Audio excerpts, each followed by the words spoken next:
Imagine a man. In one scenario, he's at a frat party doing keg stands and belching the alphabet.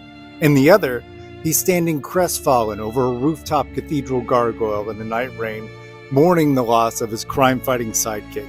Which of these invoke the greater artistic image in your mind? Hey guys, it's your good buddy Justin here, Leopard Stripe. Not to be a total downer, I didn't write the rules, I just observed.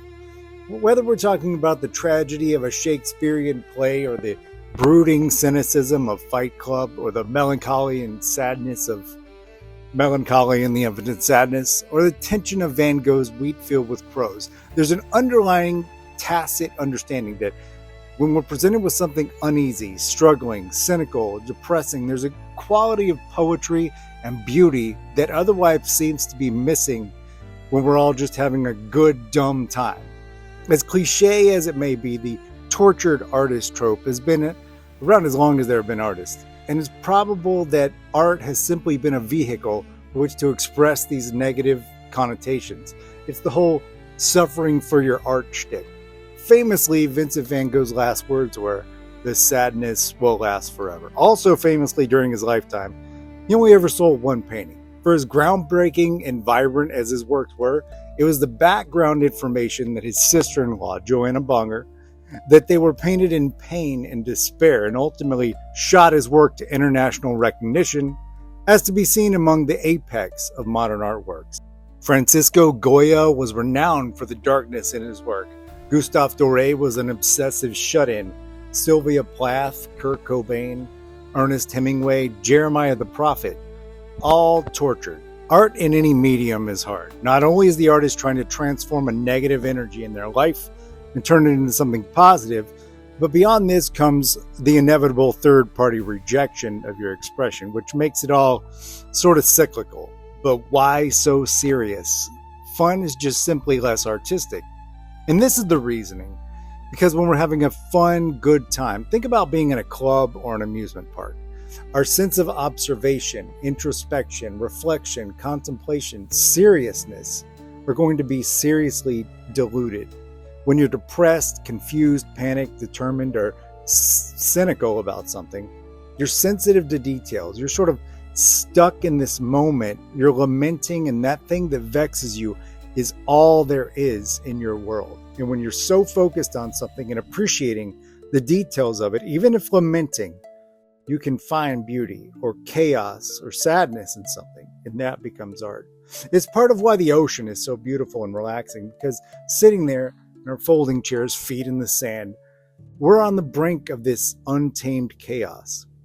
I'm sure on YouTube or the Gram or Click Clock, you've come across a short, maybe it's a clip from a film you've seen before, or really any kind of video. Maybe it's slowed down. Maybe it's got accompanying music, but what's this?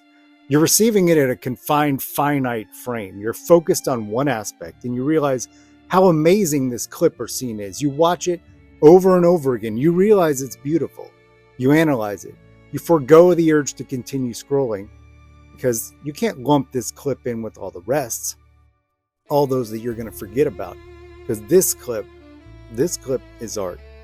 Psychologically, I think the reason sounds and imagery that provide a sense of despair might bring us such artistic value so much more easily is that it triggers in us empathy, and maybe even sympathy. So we're immediately drawn in on an emotional level, only to come out on the other side as contemplative. Life is suffering, goes the Buddhist quote. If we look at Nietzsche's Birth of Tragedy, he argues that art hasn't really been real since the ancient Greek tragedies, appealing to Dionysian, hedonistic views in which emotion supersede rationality, where chaos is able to prevail. And this is true here because when something's peaceful, content, happy, rational, this means it's balanced, ordered. But when there's sadness, strife, discontent, well, this begs for change. Change is to disrupt the current, which engages chaos, uncertainty, and excitement. Changing dynamics, nothing lasts forever. And so when we take this into account, those happy moments can often be viewed as, in a sense, sad. You might look back on your childhood, a toy or some other aspect that's no longer part of your life. Something is passed on, but what may have seemed mundane and ordinary then Remember back with those nostalgia glasses, and there's this lining of sadness because it's gone. The scarcity of it gives your nostalgia a priceless beauty. So even upbeat works of art can be viewed as works of despair, and this comes from studying it because awareness is crushing.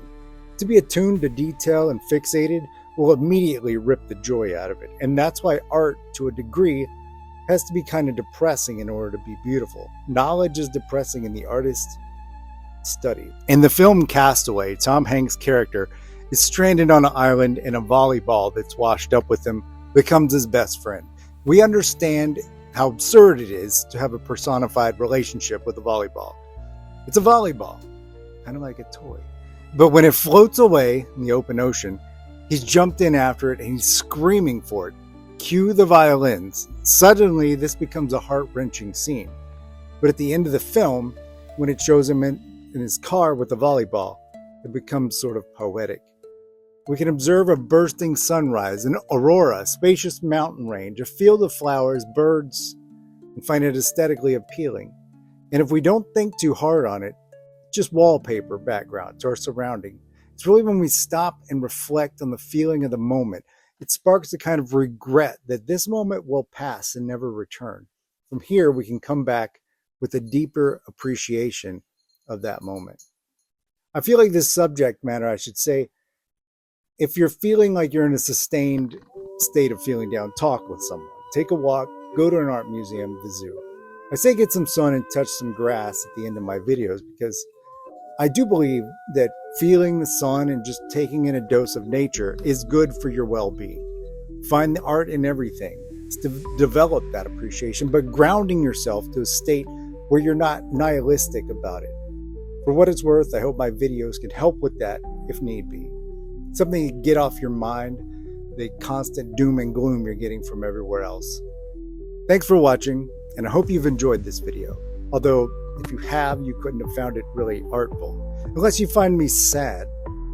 Anyway, what do you think? Is sadness more artistic than happiness, or do you find the opposite to be true? Tell us all in the comments. Like and subscribe, please. And do all the things if you're so inclined. And until next time, get some sun, touch some grass, find art in everything.